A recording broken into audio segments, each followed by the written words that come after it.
Hi friends, ఈరోజు పూరీలోకి టేస్టీగా curry తయారు చేసుకుందాం. స్టవ్ మీద ఒక పాన్ పెట్టి దానిలోని ఒక 2 గరిటెల వరకు ఆయిల్ వేసుకొని ఇలా తాలింపు దినుసులు కరివేపాకు వేసుకోవాలి.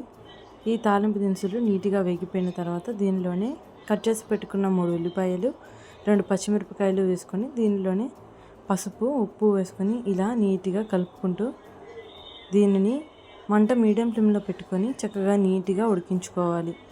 బాగా మెత్తగా ఉడికిపోవాలన్నమాట. ఇది ఉడికిన తర్వాత ఉడికించి పెట్టుకున్న బంగాళదుంపలను కూడా దీనిలో వేసుకొని ఒక గ్లాస్ వాటర్ వేసుకొని మంట మీడియం ఫ్లేమ్లో అడ్జస్ట్ చేసుకుంటూ ఇలా నీట్గా కలుపుకోవాలి. అలాగే 4 స్పూన్ల వరకు శనగపిండిలో వాటర్ని కలుపుకొని ఆ వాటర్ని దీనిలో వేసుకొని నీట్గా కలుపుకున్న తర్వాత 2 నిమిషాలు పొయ్యి మీద ఉంచి స్టవ్ ఆఫ్ చేసుకొని సర్వ్ చేసుకొని తింటే చాలా టేస్టీగా బాగుంది. నచ్చితే ట్రై చేయండి. Thank you.